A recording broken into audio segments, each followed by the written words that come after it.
Aujourd'hui, on a pour vous une vidéo un petit peu spéciale puisqu'on va vous tirer le portrait de 3 personnes, 3 start-upers, mais surtout 3 escrocs aussi jeunes que déjà rentrés dans l'histoire. Évidemment, Sam Bankman-Fried, le crypto-bro de FTX, qui est actuellement au cœur de l'actualité. Il y a aussi Elizabeth Holmes, la fausse Steve Jobs, qui s'apprête justement à en sortir. Et Adam Neumann, le gourou du coworking, parce que lui, il se porte très très bien, merci pour lui.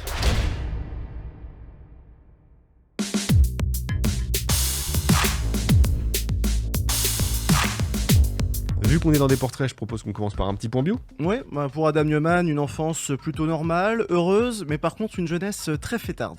Rien de ça de mon côté, j'ai cherché, mais vraiment, ce chien SBF avait juste des parents en prof de droit, voilà, et lui-même était un matheux qui se orientait vers la finance, rien de plus.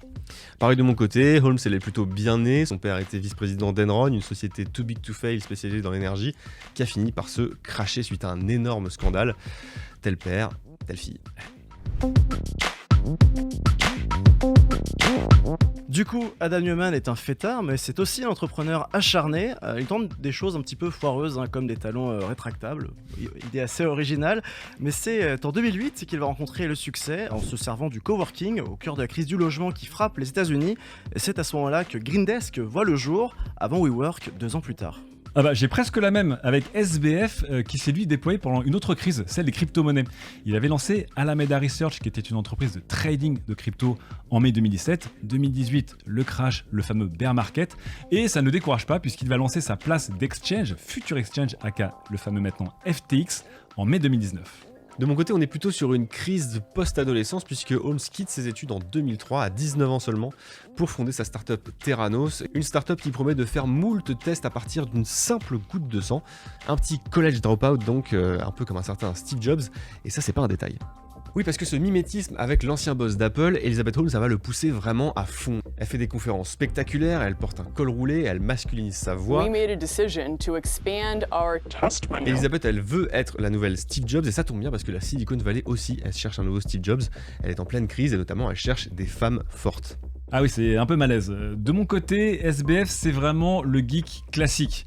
Il vit en short et en claquette, il code à peu près 24 heures sur 24, il doit pas se doucher très souvent, et il est adepte de philosophie de vie pas du tout simpliste et solutionniste, comme par exemple l'altruisme optimisé, aka gagner un maximum d'argent en un minimum de temps pour ensuite évidemment tout redistribuer à un maximum de monde. Ouais. Concernant Adam Neumann, il avait enfilé ses habits de gourou et ressassé à qui veut l'entendre son passé dans les kibbutz, mais il était surtout hypnotisant, ambitieux jusqu'à l'impossible et formait un beautiful power couple avec Rebecca, bref, un charisme hollywoodien que recherchait la Silicon Valley. Puisqu'on parle des plus sains justement, l'amoureux d'Elizabeth Holmes c'était Ramesh Balwani, son associé, qui sera plus tard son manipulateur selon elle au procès, mais ça on y reviendra. Décidément tous de très très grands romantiques. De son côté, SBF a lui mis sa petite amie du moment, parce qu'ils étaient en polyamour, c'est compliqué, Caroline Ellison, à la tête de Alameda Research, puisqu'il était trop pris par FTX, vous me suivez toujours. Caroline Ellison qui pensait, elle, d'ailleurs, que tout ce qui était crypto, selon ses dires, c'était pour du scam ou pour des memes internet. Prophétie autoréalisatrice. Est-ce que vous avez déjà monté une start-up qui peut générer jusqu'à 25 millions de dollars par jour en simple arbitrage entre différents marchés? Ça, c'était Alameda Research. Eh bien, c'était encore pire avec FTX, puisque moins de 3 ans après sa création en mai 2019, la startup était évaluée à plus de 32 milliards de dollars. Pas mal. Alors WeWork générait peut-être moins d'argent, mais c'était quand même un peu plus concret, savoir 500 sites dans 29 pays, les coworking les plus cool du monde pour s'y montrer, et une valorisation qui atteignait 47 milliards de dollars à son apogée. Allez, prends ça SBF. Alors vous allez rire, mais Theranos, sa plus haute valorisation c'est 9 milliards. Pas terrible, franchement. Malaise. Oui, 9 milliards, mais sur rien. Bravo, respect. Bravo, respect.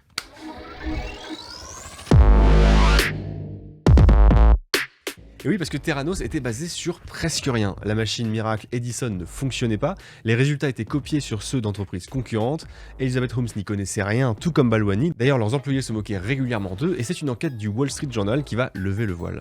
Tout allait très très bien aussi chez FTX, jusqu'à qu'une enquête de Coindesk, un site spécialisé en crypto, découvre un petit détail.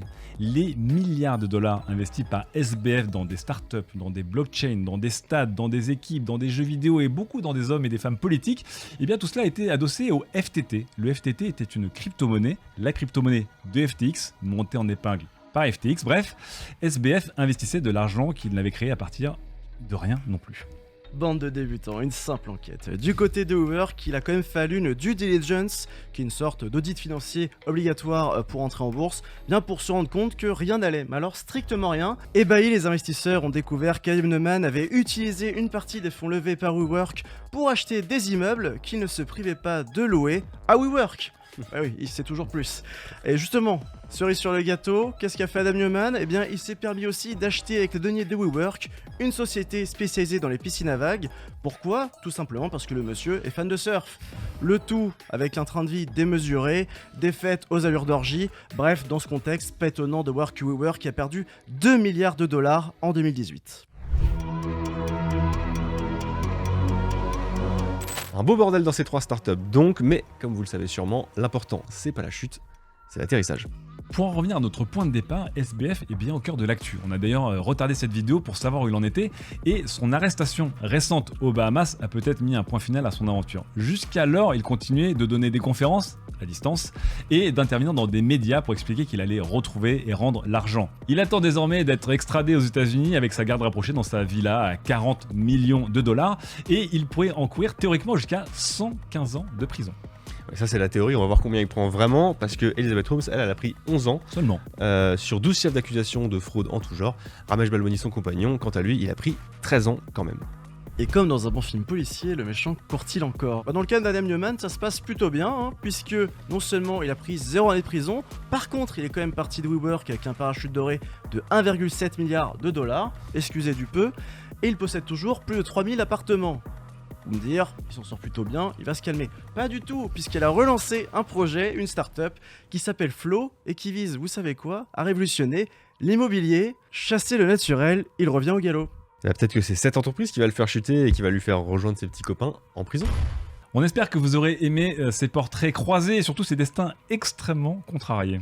D'ailleurs, si le sujet vous intéresse, vous pouvez aller voir sur les plateformes de SVOD. On a plusieurs petites séries. On a The Dropout sur Disney+, qui concerne Elizabeth Holmes. On a We Crashed sur Apple TV+, qui concerne évidemment Adam Neumann. Et il se murmure qu'une série sur SBF serait également en préparation avec Adam Mackie à la baguette. A très vite sur notre site et nos réseaux.